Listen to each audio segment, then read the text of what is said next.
Horror D में आप सभी का स्वागत है।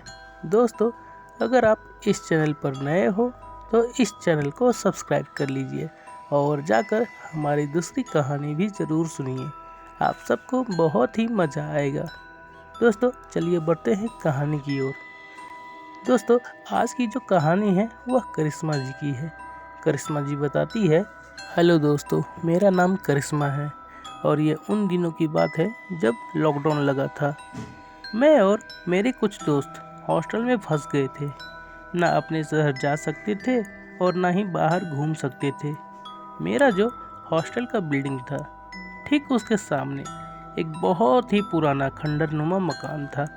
इतना पुराना था कि उस पर पीपल का पेड़ उग गया था और जब भी उस मकान की तरफ देखो तो ऐसा लगता था कि कोई हमें छिप छिप कर देख रहा है।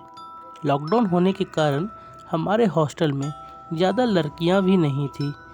आसपास भी हमेशा सन्नाटा छाया रहता था। रात की तो छोड़ो, दिन में ही इतना डर लगता था कि क्या बोलूं।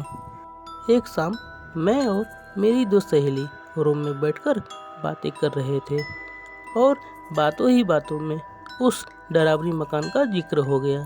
टुम्पा कहती है, पता है यह मकान ऐसा क्यों है? मैं बोली, क्यों? वह बोली, जहाँ तक मैं सुना हूँ इस मकान में एक लड़का झाड़ू पोछे का काम करता था और उसे हमारे हॉस्टल में पढ़ रही एक लड़की से प्यार हो गया, लेकिन लड़की उससे प्यार नहीं करती थी। एक रात वो लड़का चुपके से लड़की के रूम में चला गया। लड़की को जब पता चला लड़का उसके रूम में छुपा है तो वह अपने सभी दोस्तों को वहां बुला लाई और लड़का को पिटवा दिया। लड़का अपना यह बेइज्जती बर्दाश्त नहीं कर पाया और उसी रात उस मकान में वह फांसी लगाकर मर गया। उसी दिन से उसकी आत्मा उस मकान में भटक रही है। तभी मैं बोला, अरे झूठ क्यों बोल रही है?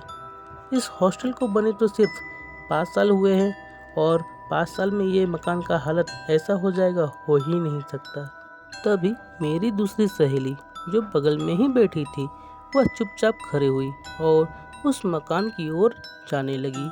हमने सोचा वह हमें डराने के लिए ऐसा कर रही है, लेकिन वह चलते चलते उस मकान के काफ़ी नज़दीक पहुंच गई। टुम्पा मेरा चेहरा देखा और झट से भागी उसे रोकने के लिए। मैं भी उसके पीछे भागी। जब तक हम उसे पकड़ पाते उससे पहले ही वह उस मकान के अंदर चली गई। मेरी तो हालत ख़राब हो गई। मेरी और टुम्पा की हिम्मत नहीं हो रही थी कि हम मकान के अंदर जाकर उसे बाहर ले आए।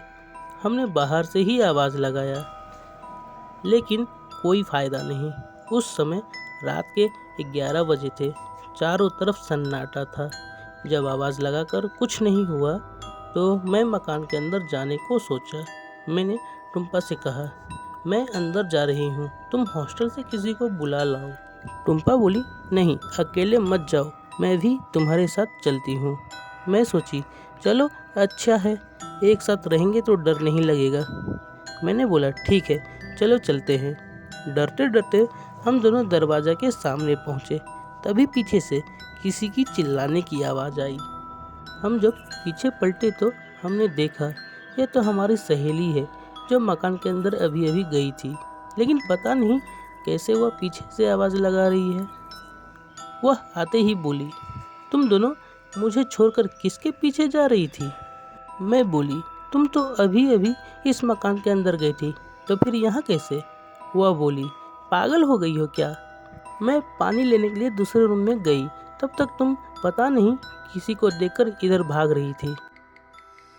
हमने एक दूसरे का चेहरा देखा और चिल्लाते हुए हॉस्टल की तरफ भागा।